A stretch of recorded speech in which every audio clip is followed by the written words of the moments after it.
I'm Leah Lawrence. And I'm her husband, Mitch Lawrence. And you are listening to the Southern Spirits Podcast, where I regale my husband with Southern stories of the macabre, creepy, and strange. Yeah, that's too much. I'm going with it. You said I could. And I drink. And tonight, I'm cutting you off because you are too far gone at the moment. Our beer tonight, if you could call it that, is Pomegranate Lemon Hard Seltzer RecWater. Crafted by Trim Tab Brewing in Birmingham, Alabama. It's 5% alcohol by volume and nothing on the cans, so let's read the online description. It'll be the same one that we had for the last RecWater Hard Seltzer that we did, but let's do it anyway, because it's nice. RecWater is recreational, effervescent craft water. It is all natural and gluten-free, contains only 2 grams of sugar, 2 grams of carbs, 100 calories, and comes with a 5% ABV. Available in 3 refreshing flavors: watermelon, cucumber and lime, pomegranate and lemon, and kiwi mango. This hard seltzer is an alternative for those that want to have fun in a healthier and less filling way. Recreation is defined as refreshment of strength and spirits after work, and RecWater is crafted to celebrate pure recreation. Whether you need some fun refreshment after a workout or something to enjoy poolside that won't fill you up with extra carbs and calories, we bring you RecWater, refreshment of strength and spirit. Finally done with that. And if you'll notice, I did read the flavors this time because we can't find the watermelon, cucumber, and lime anywhere. So we have now had the pomegranate and lemon, and the kiwi mango we had on a few weeks ago now, I think. Well, what I have to say about the pomegranate and lemon is that it's another fine offering of crisp, refreshing hard seltzer. It's really freaking good. These are a very good, very well-made product. I recommend them completely. The fruit flavor is really pronounced. It really comes through. It's delicious. For real, go get them. You'll feel refreshed immediately. 9 out of 10 on the RecWater pomegranate and lemon. How do you feel about it, Leah? I thought they were tasty. Oh, God. Yeah. Excuse me. Me too. Good. Thank you for your contribution. I'm sorry. I mean, I don't know what else to say. They were tasty, nice. And they were watery, and they were good. There you go. That's all you need to know. All right, our liquor for tonight, 1816 Cask. It's the other whiskey that we bought from Chattanooga Whiskey Company in Chattanooga, Tennessee. 56.8% alcohol by volume. It's a big boy. Let's read the bottle. 1816 Cask is an unfiltered, barrel-proof version of our award-winning straight bourbon whiskey. By omitting the filtration process and bottling at barrel strength, our whiskey retains every bit of character captured from its maturation. This straight bourbon whiskey expresses whiskey in its purest form, straight from the cask. And again, this extra add-on, originally distilled in Lawrenceburg, Indiana, and aged for greater than 2 years, 1816 is still the whiskey that changed century-old laws, making distilling legal again in our hometown. And yeah, this one is excellent, but also incredibly powerful, so go easy on it. But it's got a really strong aroma and a really full flavor. I gave it a 9 out of 10 with an ice ball. I think it's really good, but man, it will kick your ass because it is strong, and I can't wait for Leah to have a shot of it. I'm not planning on taking a shot of this. I mean, I'll take them both, but no, I'm not going to be happy about it. If it happens that I have to, I'll do it, but I, sipped this at the distillery, and it'll blow your socks off. Yeah, it's pretty strong, and I'm not going to give you a cocktail score yet, because we have a special a special syrup mixer from the Chattanooga Whiskey Company. I don't think it's from them. It's not. Like a company down the street from them. Right, it's not, but they feature it. They had it in the shop, and it's from Chattanooga. It's Dr. Thacher's Mint Julep Cocktail Syrup.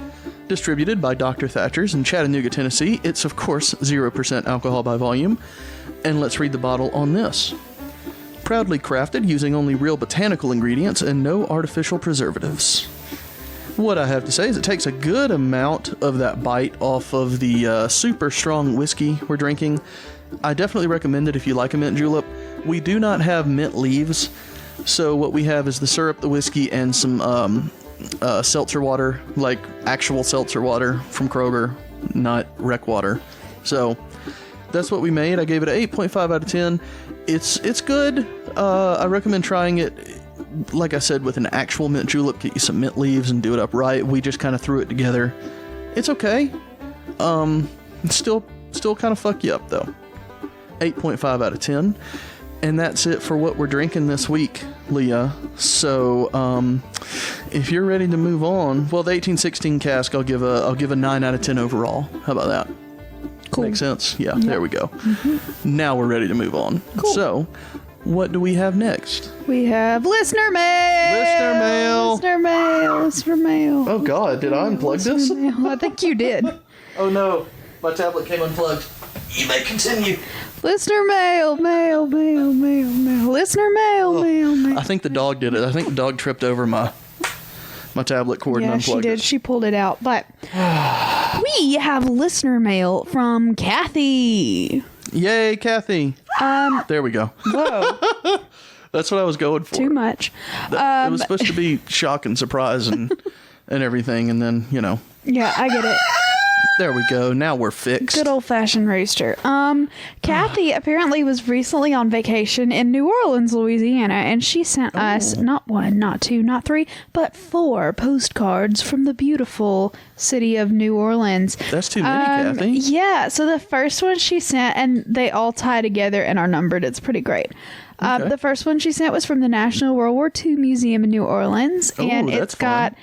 a picture of, that D-Day picture of like a nurse being kissed by a sailor. I know it. And so on the back it says, great museum, but no ghosts, Kathy. Well, fuck that then. I'm not going. And then the next postcard is got a bunch of pretty scenes of the New Orleans French Quarter in the daytime.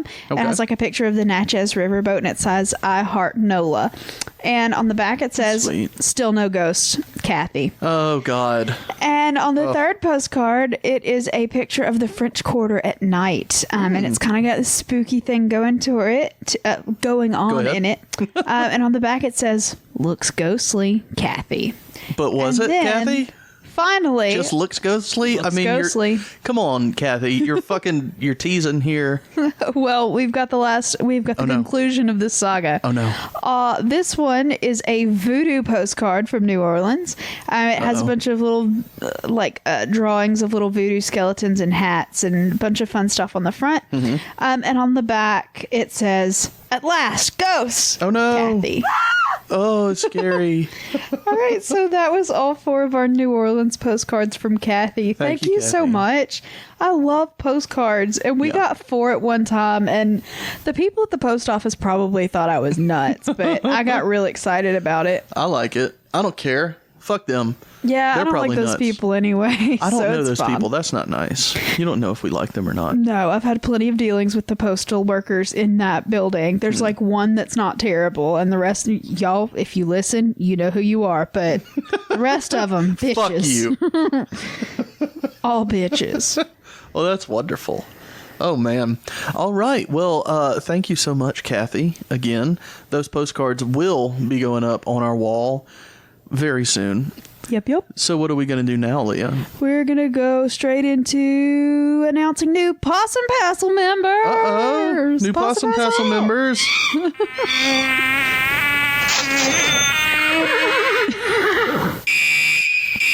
There we go. That was the one I was looking for. I do love a the really whinny. fucking annoying one. Yes. Yeah, Okay, so we actually have 2 brand new Possum Passel members this week. I'm Yay. super pumped about it.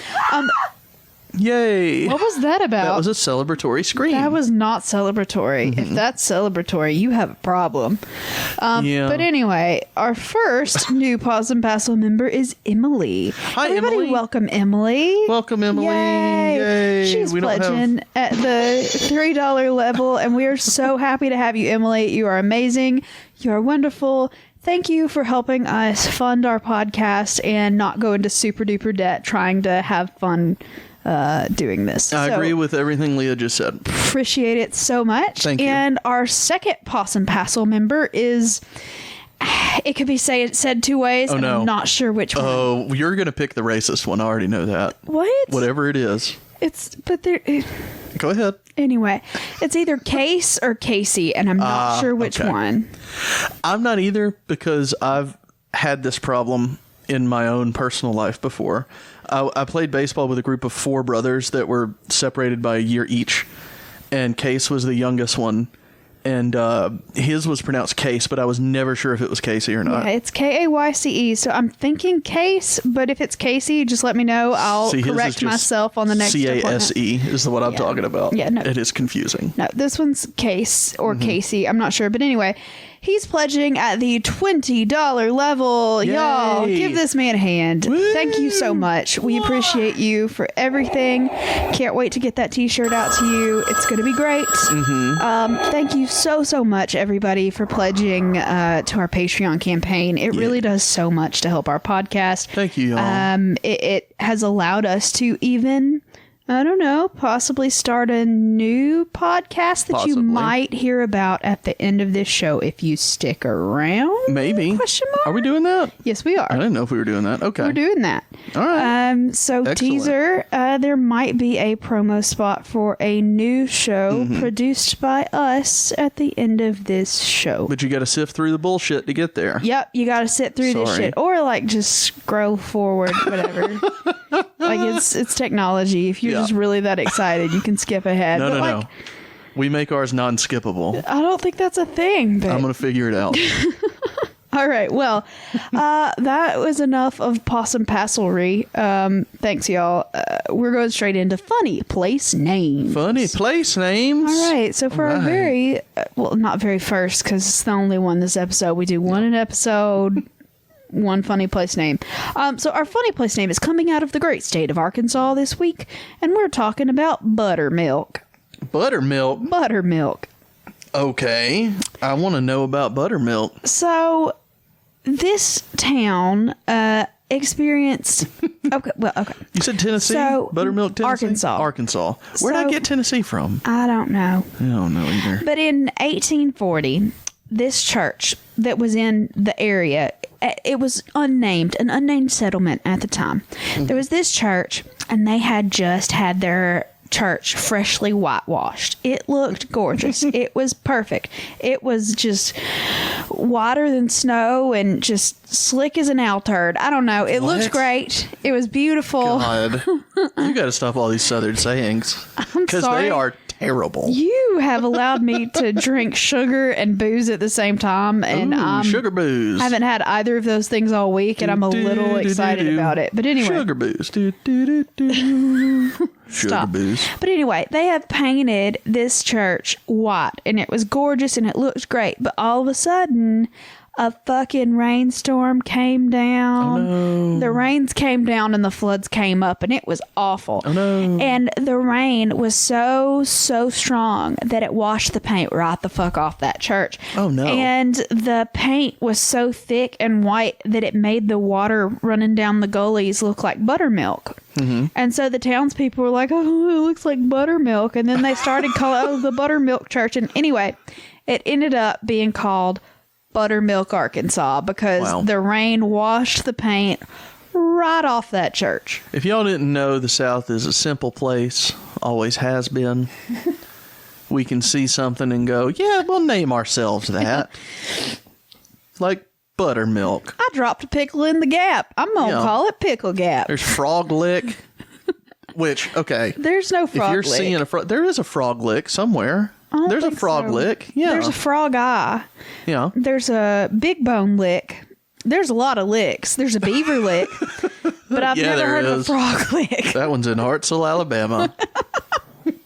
You're disgusting.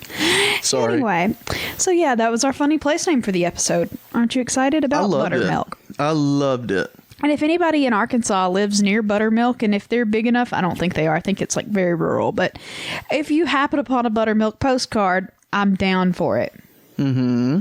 Well, I'm down as always. All right. Well, are you ready for our very first story of the evening? Yes. Okay. I surely am, madam. We are going to the great state of North Carolina this time, and we're going to be talking about Blackbeard's ghost on Ocracoke Island. Ocracoke? Ocracoke. Isn't that like one of the most fun things to say that you've ever heard? That is quite nice. Yeah. Okay. Where is this? North Carolina. Oh, did you say that? I did. I didn't hear it. I was looking up Toad Lick. It's a music festival. Oh, okay. In Dothan. No, Frog Lick. But anyway, Toad Lick, Frog Lick, somewhere around there. It's not a town that I Some can find. amphibian is getting it on, but Well, it's getting licked. You're right. That's not. Anyway, it's not fair. So, Blackbeard, are you ready? Yes. Okay. So, Blackbeard was a pirate, obviously, and his real name was Edward Teach. He was real tall for the time period. He had a very large, voluminous black beard that covered sort of most of his face. He had like a wizard thing going on, you know?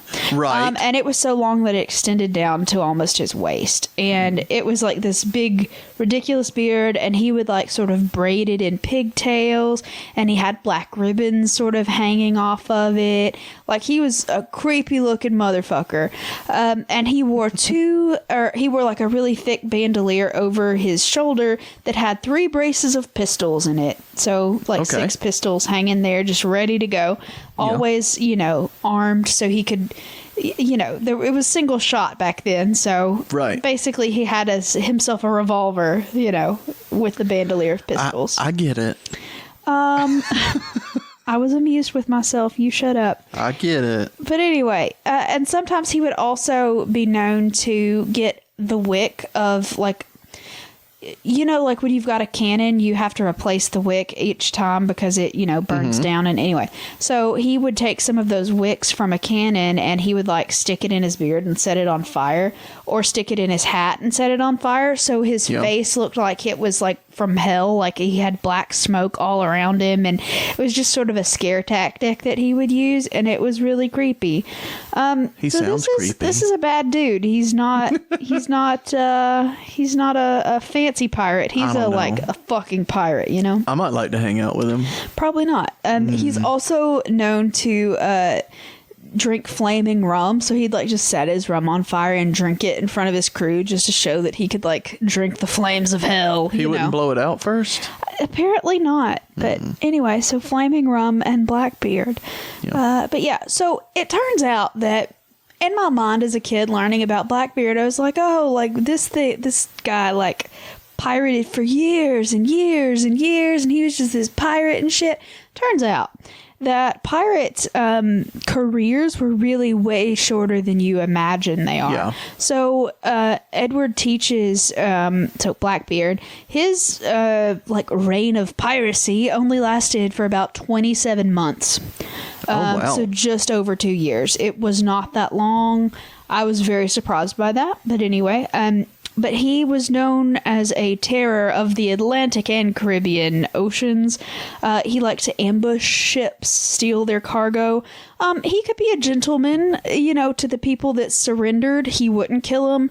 But, you know, if you don't like give up and like just not fight, he's gonna slaughter everybody on the boat. Of course. As he should. He's a shitty pirate. As is his right. Indeed. Correct. He was also really bad about being sneaky. So like he would have a bunch of different nationalities' flags, and if he saw a ship in the distance, he'd find out what flag they were flying, and then he would run up a flag on his mast that was sort of like a friendly nation to them, so they could get close without being suspected of being pirates. Like a hey, and then come on at the over. very last minute, you know, right before they were going to board or like attack that new ship, they would take that other flag down and run their pirate flag up, and it was like, oh shit, why not just leave the flag down and go attack them? Yeah, that's what I thought. But I mean, the pirate flag is very iconic. It's gonna like bring fear into your opponent's heart and really like startle them, like, oh shit, we were wrong. It's gonna be pretty damn scary when you start shooting.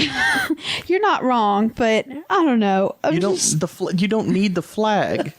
Like, look, okay, let's fucking get into it, because that's how I feel about flags now. In 2019, I'm like, these motherfuckers care about the flag so much. Get over it. God damn it. Anyway, I'm scared of all of them too. Oh, bless it. So pirates, flags. Thank you, Mitchell. Yeah, that's what I'm here for. So yeah, so towards the end of his career, Blackbeard's main ship was called the Queen Anne's Revenge, and he ran it aground. And obviously it shipwrecked and stuff like that. There on, the coast. And some people say that he wrecked it on purpose. Some people are like, no, it was an accident. But a lot of people say he wrecked it on purpose because he wanted to sort of retire and break up his fleet and that makes sense. Steal the money for himself. Oh, God. So after that happened in November of 1718, Blackbeard took some of his friends and he retreated to his favorite hideaway to just sort of relax and party after he's retired from being a pirate. Nice. Shot in the dark. Wait a second. Hold on. Let me do this. I thought this might be the shot in the dark. I want to pre-guess. Okay. So bad. I want to say Kokomo. No. Oh, man. I wanted to start singing. Oh, fuck. Kokomo's in Indiana. You know that, right? Well, it's, it's a Beach Boys thing. Okay. I was just excited, cool. Leah. Shot in the dark. Yeah. What was the name of Blackbeard's hideaway? Kokomo. It's not Kokomo. Was it A, Tortuga? Was it B, Blackbeard's Gap? Or was it C, Teach's Hole? I like that last one. But, I had a friend growing up that we just called him Turtle. Like, his name is Aaron, but everybody just called him Turtle, and I really don't know why. It just happened. But then we got older and everybody learned a little bit of Spanish, and we found out that Tortuga was turtle in Spanish. So for that reason and that reason alone, I'm going with Tortuga. You're wrong. God damn it. It was Teach's Hole. Of course it was. That asshole in his hole. Big old Teach hole. Did you bring a soothing beverage for after the shot? Yeah. You did? Okay, good. Do you need one? Yes, because I didn't bring one. Is it a, Dr. Thunder. We got some leftovers here from a little get-together. Oh, this is going to blow. Leah, you can continue speaking while I'm doing this, because it might take me... I might throw up. I don't know. But you can do whatever you feel like. Go ahead. Alrighty. Well, it was called Teach's Hole because obviously he was Edward Teach and he had a hole. So it's off the coast of Okra, on the sort of... You okay? Oh, it's so strong. It was on the coast of Ocracoke Island. So while they were all there, he hosted this wild drinking orgy party kind of thing. There was dancing. There was lots of drinking. I told you I would like to be hanging out with Blackbeard. There were I can't make it. Bonfires. Everybody was just carousing and cussing and discussing and having the greatest of times. This party was so rip-roaring that it lasted for days and days. And it was just like a hootenanny like nobody ain't never seen before. And so they kind of drew some attention from the local citizens. So several of the lovely citizens of North Carolina sent word to the governor, Alexander Spotwood, and they were like, hey, governor, there's a bunch of pirates out here on a bender, and you should probably come fucking take care of it. And the governor said, to each his hole. Because, teach his hole. Do you get it? I get it. Yay. I made it funny. But anyway, so the governor was like, yeah, you're right. I should send some boats. Oh, God. So he did. He sent 2 sloops commanded by... What's a sloop? It's like a really fast boat. Like a schooner? No, a sloop. I think the sloop has to do with how deep the hull is. I think it's a relatively flat-bottomed boat that goes faster. Okay. Flat-bottom boat, you make the rockin' world go. Thanks. That's all I had. Anyway. I didn't have anything past that. The 2 boats that he sent out were commanded by Lieutenant Robert Maynard of the Royal Navy, and they were sent out to Ocracoke Island to capture these fucking pirates and kill him if they could, because they were tired of Blackbeard. They didn't want to deal with him anymore. On November the 21st of 1718, this Maynard guy finds Blackbeard and starts a battle because... Question. Yeah. What kind of flag was he flying? Did it put a big old fear in the fucking pirates? No, probably just the British Royal Navy flag. Very scary flag. No. God, I fucking hate flags. I hate him so much. So you and Sheldon Cooper would not get along. No. Nice reference, No by the fun way. with flags? This is just how I feel about flags. I fucking hate how much, like, posterity is granted to a flag. I don't fucking get it. Was posterity the right word? No. Maturization. That was from the whiskey. Still no. Pasteurization. That's what I was looking for. Nope. It was a combination of the two. No. Anyway. I hate how much people love flags. I just hate it. Calm your tits, flag hater. Let's talk about Maynard. Okay, so he engaged Blackbeard in battle on November the 21st, and so they were shooting each other up, and Blackbeard was sailing his ship called the Adventure, and he sailed it in towards the shore, and it kind of looked like the pirate ship was gonna like crash into the Navy ship. He had like started sailing it right towards this British Navy ship, like, you know, kind of chicken style. And so he's like just going towards the Navy, and the naval ship thinks that, you know, they're gonna be fucked up, you know. But right at the last minute, Blackbeard sort of ducks his ship to the right, and he eases it into this like narrow channel that he knows about, and he's sort of going out to sea. And one of the naval ships that was pursuing Blackbeard ran aground onto a sandbar, so they were put out. But there was a second ship, and they followed Blackbeard and the Adventure. So Blackbeard was firing his ships at this remaining boat, and that's the boat that Maynard was on. And a lot of Maynard's men got killed, but he had sort of a devious strategy in mind. He was like, you know what, guys? There's a lot of smoke going on. Some people are dead. Let's everybody else go back below board, so they'll think that we're dead. And so they did. We're flying our death flag. They'll never suspect anything. Hoist up the death flag. Let them know we're all dead. So they go below board, and they're waiting for Blackbeard's crew to board the ship. So as soon as they get their hooks on and they swing over and they're ready to board this ship, they've waited until Blackbeard's men got all the way onto the ship. And then Maynard's men come up out of the hole going, "Hey, fuckers, we're still here," and start fighting. It was a trick. Hoist the live flag. Hoist the flag, letting them know we're dangerous. Now, at this point, the pirates are outnumbered real bad. Yeah. And so they're getting cut down right and left. And Blackbeard and Maynard end up coming together in a face-to-face battle.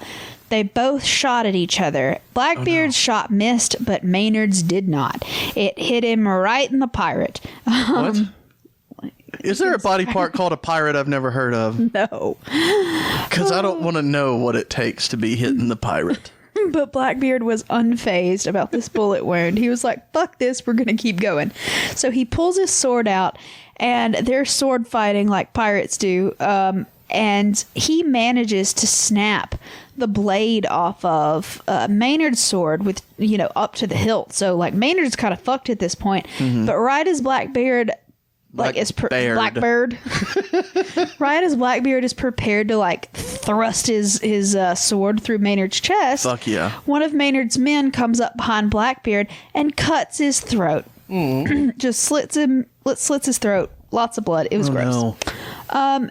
And Blackbeard's sword thing did not go well because of the whole, you know, throat severing thing. Yeah. And so he barely like scratched Maynard at all.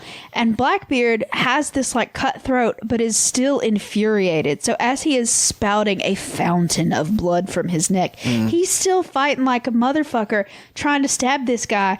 And his men, like sort of like Maynard's men, start rushing the pirate, and they've shot him like 5 different times, and it took about 20 different cuts for them to get Blackbeard to fall the fuck over and die. Jesus. Yeah, it was he bad. could drink hellfire. Basically. He's a man's man, Leah. Indeed. Don't you wish you married a Blackbeard? No, it's a lot of beard to maintain. I mean, I have to have you Band-Aid my finger when I cut it. Like, yes, you slit my throat, I'm going down. Indeed. You paper cut me and I'm out. Well, you're pretty tough. You are. I've always been a pussy when it comes to pain. Like I had, we talked about it on a midweek mini a few weeks ago. I had to have a tooth pulled, and I'd never had a tooth pulled. And the dentist was like, yeah, we need to pull it, you know. And I said, he said, we can do it today. And I still was just going, and he said, no, it doesn't hurt. And I was like, I know, I understand that I'm 31, but I have a real problem with pain. And he was like, there's no pain. There's literally no pain. So I said, I still want to think about it for like 15 more minutes. That's when you had that wisdom tooth extracted? Yeah.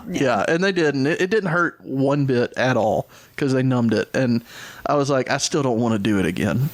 Oh, definitely not. But anyway, so Maynard at this point had such a fucking hard time getting Blackbeard to die that he was like, look, we're not taking any chances on this motherfucker. We're going to sever his head. So they cut Blackbeard's head off. And they hung it up from the bow of the ship. And then they tossed the pirate's body overboard. And he was still fighting the whole time. The legend is that as soon as the body hit the water, the head that was hanging from the boat shouted, "Come on, Edward!" I don't know. I mean, no, it didn't. And the headless body was said to have swam around the ship 3 times before sinking to the bottom of the ocean. No, it didn't. Shut up. So, so basically, that means that Blackbeard's ghost obviously still haunts Tisha's hole. I agree. And he's searching for his missing head. Sometimes people will see the headless body floating on the surface of the water. Sometimes it swims around and just sort of like looking for its head, man. Sometimes they see it like as a glowing apparition under the water. And sometimes people see a light coming from the shore of the Pamlico Sound. I'm not sure. It's one of the areas on Ocracoke Island. And it's sort of a ghost light that they call Teach's Light. And on the nights that the ghost light appears, you can sort of hear Blackbeard in the wind saying, "Where's my head?" I don't think you can. You can. No, you can. No, you can't. Don't tell me what I can do. I mean, you can, because you... Well, when they're flying the Blackbeard's head flag, you can hear it then. Otherwise, you won't know when to be warned of it. Because it's important.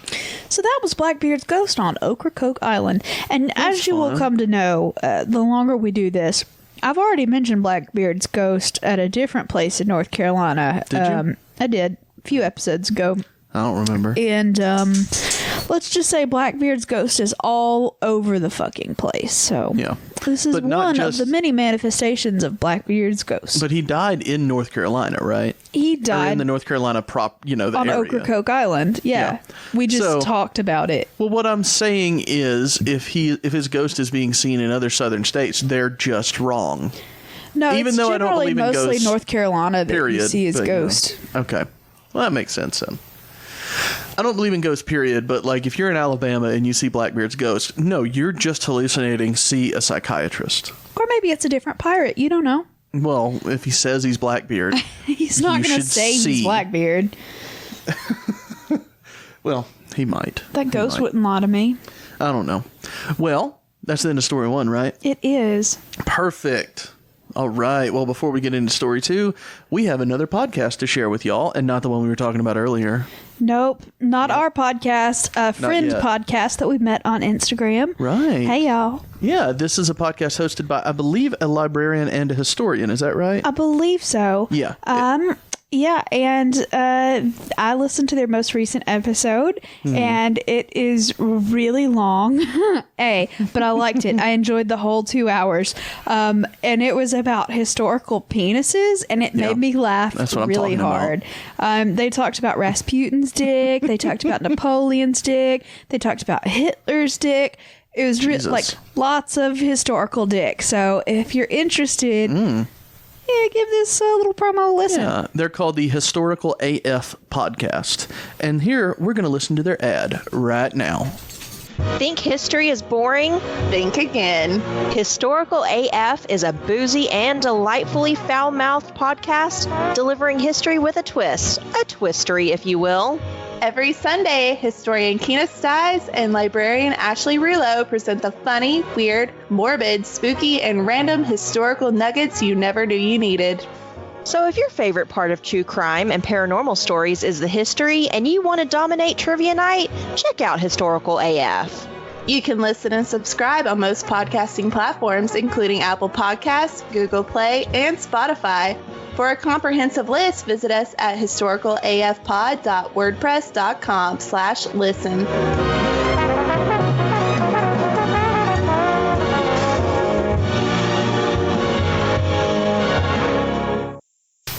Y'all go check them out.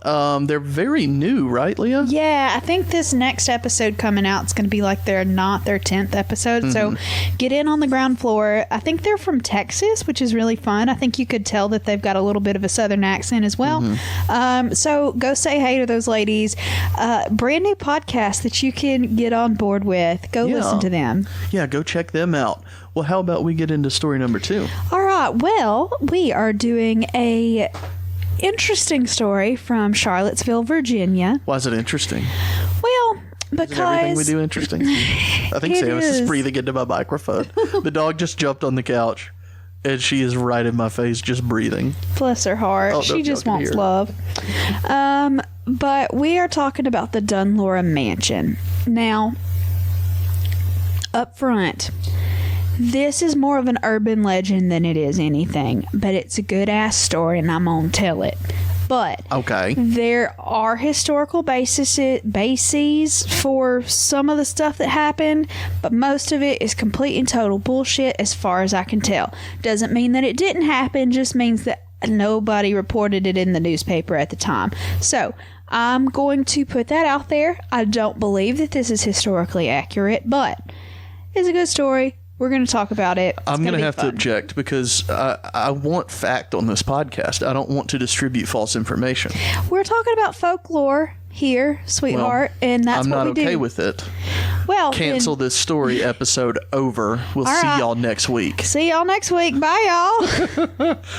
All right, fine. Fuck it. Whatever. Okay, there you go. Just get into whatever we're doing. I'll just tune it out. Okay. Well, we're talking about the Dunlora Mansion. So it's in the woods near Charlottesville, Virginia.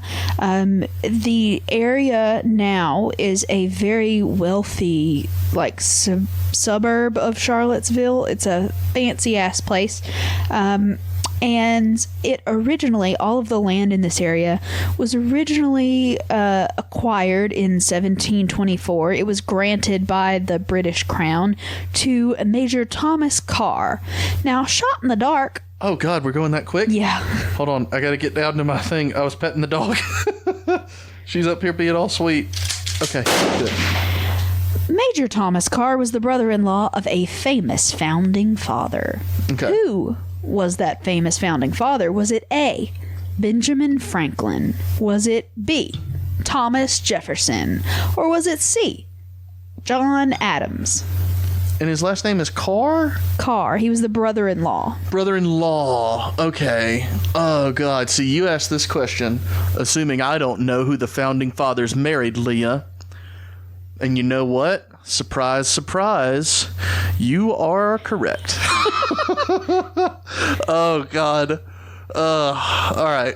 Give me the answer. Give me the things again, please. Major Thomas Carr was the brother-in-law of whom? No, just the choices. A, Benjamin Franklin. B, Thomas Jefferson. Or C, John Adams. All right. So, I'm pretty sure that the name Carr never came up in the National Treasure movies, so I'm taking Benjamin Franklin out. Okay. And I think I'm right about that. Okay. I don't know anything about the other two because they've never been in the Nicolas Cage movie. That's why. So I'm going to say John Adams. You're incorrect. Fucking A. Ugh. Samus, you're on me. Do you want me to take that shot? No, I got it. It's awfully strong. Like, the dog's on me now, and I can't I'll push the take buttons. it. I don't mind. No, I want you to stop patronizing me, Leah. What? Stop it. Okay. Okay, so who was it? It was Thomas Jefferson. Okay. See, I was close. Because I knew that Benjamin Franklin never had a car in his family. I knew it. Because Nicolas Cage never fucking said it. Take the fucking shot, you pansy. You just keep talking. I'll do this on my own time. All right. Fuck you. I heard you. I just spilled whiskey on me. Fuck. Oh, you've pissed me off royally. I'm flying my angry flag. I'm going to get you a flag playset. This is my angry I don't need flag. a playset. I need a serious flag set. All right. Well, yes, that guy, Major Thomas Carr was the brother-in-law of Thomas Jefferson, and he received this land from the British Crown for unspecified services to the Crown. So, after he acquired all this land, he built... Oh, no. Are you okay? Yeah, I will be. Give me like 45 minutes. I'll be fine. Okay. All right. Well, he built a house called the Dunlora Mansion. It was really more of just a big farmhouse than it was an actual mansion, but it was a big house. And it was built in 1730. And basically, like, historically, it was pretty just a normal house, just another rich dude's plantation hanging out in Virginia. They grew crops and they had slaves, and it was just, a pretty standard colonial farm. Oh, much better. Fucking A. Are you okay? Yeah, I promise I'm listening. The crops and the slaves and I'm with you. Okay. I'm just having a really hard time.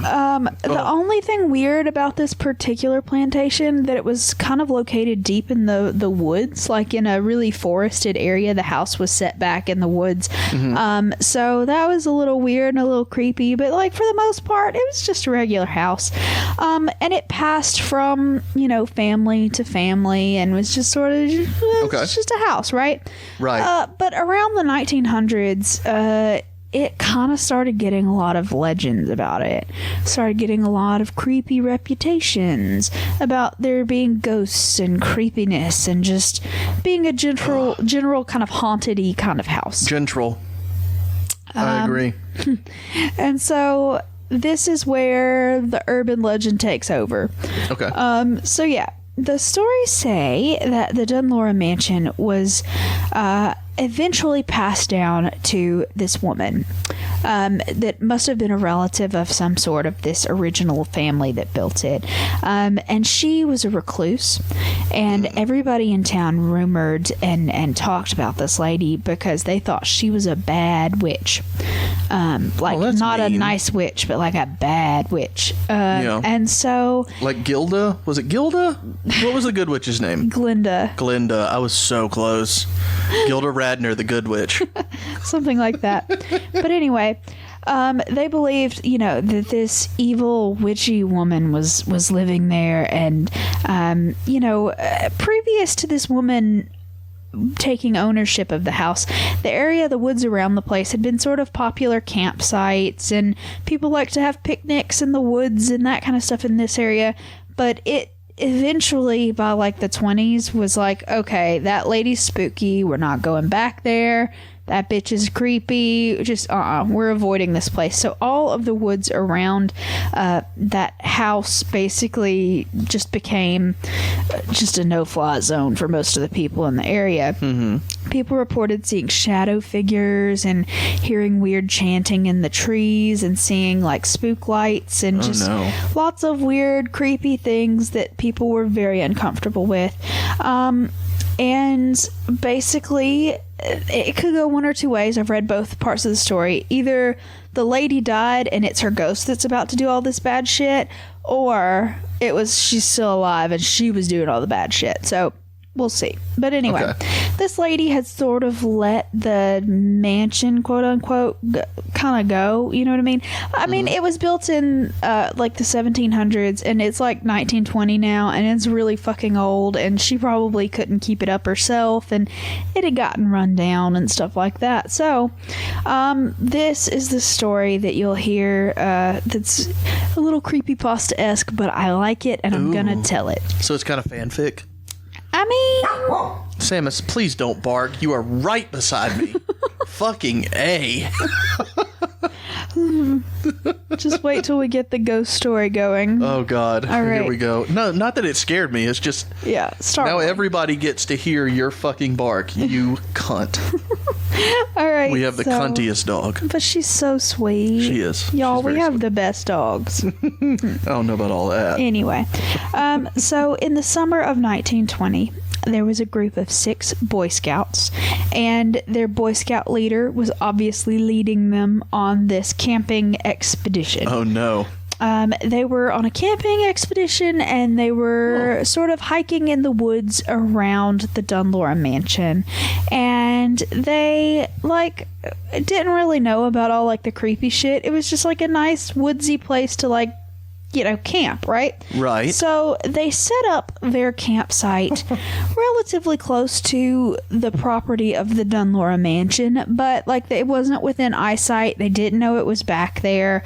They just like set it up in a normal stand of trees, and they were hanging out. They were singing camp songs like you would if you were a Boy Scout in the 20s. Like I do most nights. Yeah, just... I sing a lot of campfire songs. Yeah, indeed. Ask Leah.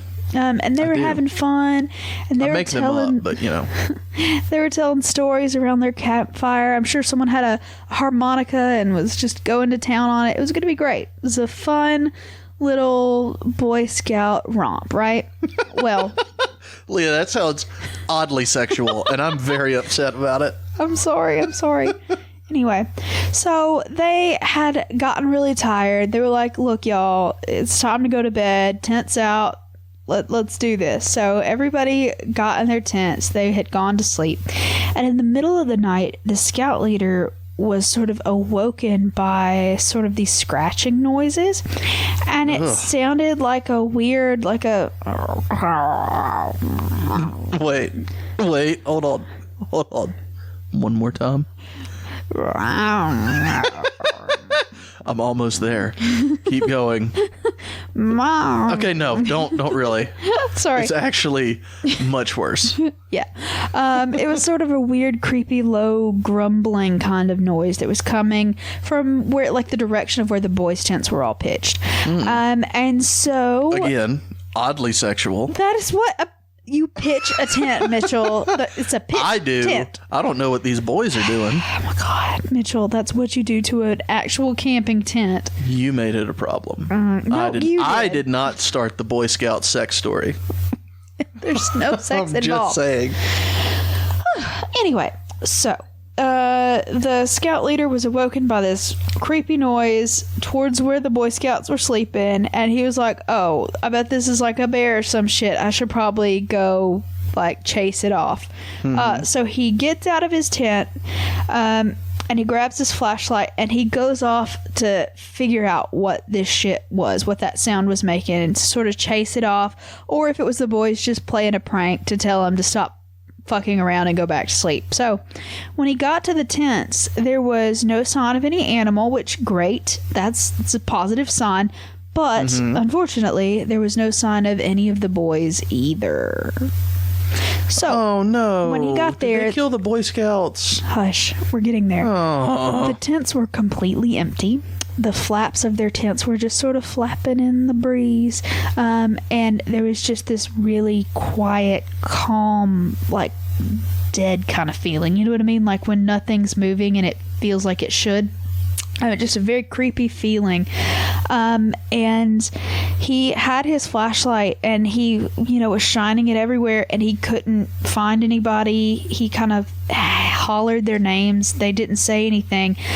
So he was like, okay, maybe they're just playing in the woods. Maybe they've wandered off for a little bit. Gotta find these fucking kids, get them back in their tents, and it'll be fine. I'm so upset. So they're gone. I made all those jokes about the Boy Scout sex party. Yeah, and now they're gone. And it gets worse. No, it can't get worse. It gets worse. It can't. It does. It went from a Boy Scout sex party to a Boy Scout murder party. Yeah, well, getting there. Anyway, so after a while, he's like stumbling through the trees, calling these kids names, flashing his flashlight all around, trying to find these kids. And he inadvertently stumbles on the Dunlora mansion, and he says that he sees a light flickering in the distance, and he gets closer to it, and it looks like there's candlelight coming from like one of the top windows of this house. Excuse me. Oh no, what's going on with you? You want a shot? No, I'm having hiccups. But anyway, so he said that it looked like a candle was sort of like flickering in one of the windows upstairs. So he was like, okay, maybe, like, it looked decrepit as fuck. It didn't look like anybody was living there. So he was like, that's weird, but there's a candle up there. Maybe there's like a hobo living up there. I don't know what's going on, but like, I've got to find these boys. So he goes up to the front door and he goes to knock on the door. But as soon as he knocks on it, the door sort of like creaks open, you know, like it wasn't latched, and that knock just sort of did open, you know. God, you're way better than the soundboard I have. Thank you. Like, we should just use you. Hold on, I think I have a creaky door sound effect. Hold on. With the moments past love. There we go. Like that. I found it. And so he knocked, and then it went. Right? Yeah, that. Thanks. Okay, good. Thanks for clarifying, man. I'm glad we got that. Well, I'll fix that in editing. Thanks. So anyway, he... like you fucking edit anything. Anyway. So it was completely unlocked, and it swung open, and he was like, okay, I guess I'll go inside now like you do. I wouldn't. I would not. I would have knocked and gone, oh, fuck, the door's open. Someone needs to be here with me. Yeah, I would not go into that house. No. Not it. No. But anyway, the interior was like decrepit as fuck still. The furniture was all moldy. There was just a thick layer of like trash and dust, and it was gross in there because it was basically an abandoned old house. So he searched the house looking for the boys, and he was like, they're not here, so I'm going to continue looking in the woods. So as he goes to leave, he hears what he thinks is a child's voice coming from somewhere like in the basement, like cellar area of the house. And so he was like, yeah, right. He was like, I'm going to go against all horror movie like logic here, and I'm going to go down there. All right. And so he goes all the way down to these like weird, like rotted out stairs, and he has to pick around and get down into the cellar. So he finally makes it into the cellar, and it's just black and dark down there, and it's just gross, and there's like only a single Boy Scout hat in the middle of the floor. I don't like that at all. Yeah. The imagery is upsetting. Yeah. So he's like, oh, fuck. So he's waving his flashlight around, and he's trying to like figure out what's going on. And as he turns around, his flashlight hits the face of this old witch lady, like this decrepit, haggard witch lady. And she's just standing there in the room with him, not speaking. And she's just got this ridiculous smile plastered on her face. Just these disgusting yellow, sharp teeth, and like just this smile. And she's in rags and just like staring at him. And he was like, oh shit. Like, he was like not sticking around to figure out what the fuck that bitch was doing to anybody. He was up those stairs and out that house and down the forest path, like to his tent, like just fucking out of it. But as he makes his way back towards the camp area, he trips over something in the night, and he realizes as he gets back up that he has tripped over the body of a disemboweled Boy Scout. Fucking A. Why? I don't even know how we got here. Like, I'm going in and out from the two shots. I know that a story started, and now I'm hearing about disemboweled Boy Scouts. I thought there was a sex party going on. I don't know what we're doing anymore. Well, not I'm so only was there one disemboweled Boy Scout. Of course there were multiple ones, all Leah. of the Boy Scouts. It was the whole fucking troop. Yeah, the whole troop was disemboweled. Obviously, you say it once, and it's definitely all of them. All 6 of them. Oh, God. So the police apparently showed up the next day because the troop leader never returned with the boys, and the parents were like, fucking go find them. So the police show up later the next day, and they find the Boy Scout leader just sort of in this weird daze, shock, stupor kind of thing. And when they get there and they find this guy, they say the boys were all back in their tents, but they were still disemboweled. So he had carried their bodies and put them back in their tents. And he was just like the scout leader. And he was just sort of shaking by this dying campfire in absolute shock. And he starts babbling and talking about there was this witch and she killed him and etc. And he just keeps going on, and they basically are like, okay, that guy killed him for sure. Yeah, 100%. He's fucked up in the head, so he gets sent off to an insane asylum. And basically, the other part of this legend, which is fun, is that why is it fun? 7 trees were said to have sprung up overnight on that road where none had been before. Yeah, I'm sure that 6 happened. of them are tall, straight trees, and the 7th is a twisted, gnarled, gross tree. So the 6 trees, obviously, that are straight and tall are the Boy Scouts, and the 7th is just the spirit of the old witch, or possibly the spirit of the fucked up scout leader, depending on which you believe. But yeah, so basically that was the story. And like I said before, I did a lot of looking into it, and this is way more creepypasta, folk legends, urban legend kind of stuff than it is actually true. But there was a Dunlora mansion, and maybe Boy Scouts got murdered there. I don't know. But it was a good story, and I wanted to tell it to you. But basically, the people that are in the town of Dunlora super hate this story because they're super rich and fancy, and they hate when teenagers come by looking for ghosts in their area. Like, apparently it's become a real problem because this whole story went viral online in like 2016. It's better than them coming to the area looking for Boy Scouts. You're not wrong. So like I said, a lot of people in that area are very not thrilled about this particular story because, you know, it brings a lot of undesirables into their area. But yeah, that... What do you mean by undesirables? That sounds racist. No, it means like teenagers looking to do something because they were bored. Yeah, okay. I get it. Yeah. I get it. So that was the Dunlora Mansion of Charlottesville, Virginia. My God. Yeah. I don't want to ever... Disemboweled Boy Scouts. ...ever hear that story again. I know that it's probably not true. No. I'm just saying I don't care to hear about that again. Okay. You know. Should I have had a trigger warning? No. Disemboweled Boy Scouts is a bit bad, but...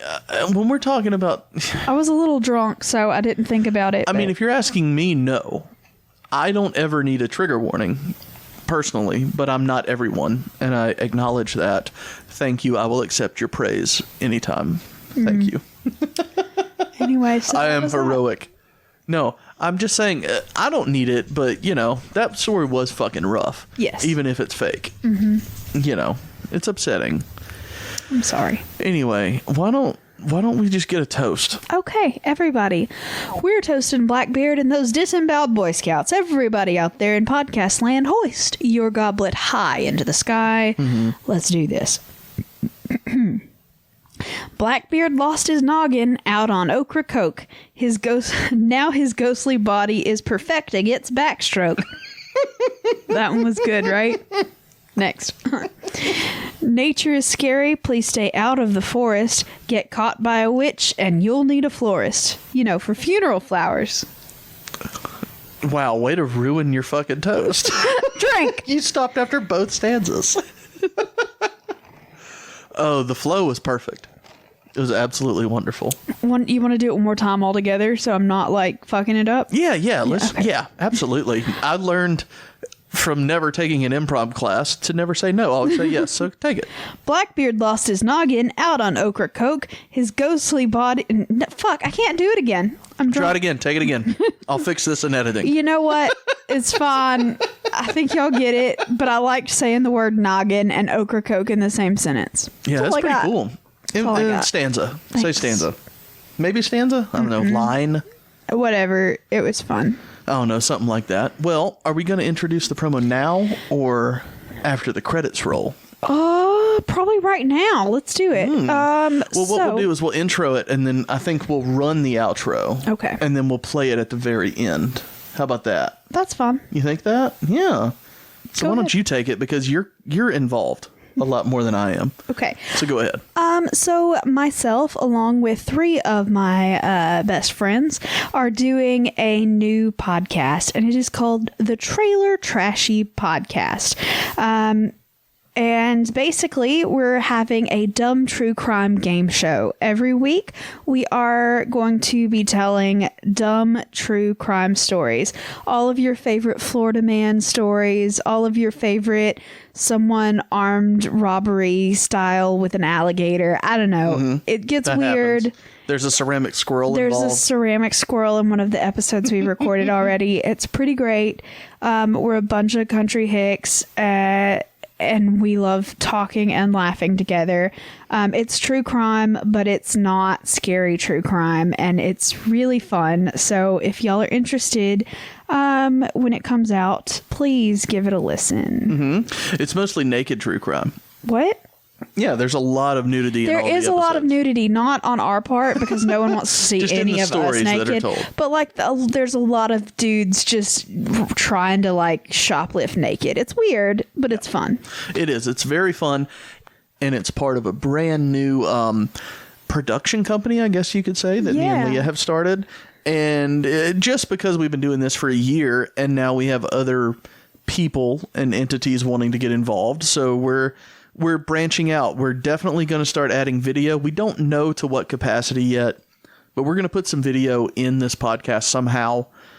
Not entirely sure, like I said, but there's a brand new podcast coming out that will be with us, joined to us, and a video component to this one. You know, we're not sure yet, like I said, but Yeah, you we're know. using that Possum Passel money very wisely, and we're branching out to new content, new sources. It's going to be great. So give Trailer Trashy a listen. Here's the promo. Got a taste for true crime but need a palate cleanser so you can sleep at night? Here at Trailer Trashy, we've got you covered. All the crime, none of the nightmares. Each week, our hosts will compete to bring you the most hilarious true crime story. From drive-through jug dens to alligator armed robbery, we are telling the stories of the dumbest criminals around. So pull up your favorite lawn chair, crack open a natty, and join us every Sunday on your favorite podcast app. Stay trashy, y'all. So join us on our launch date, Sunday, July the 7th, for tons of trashy fun.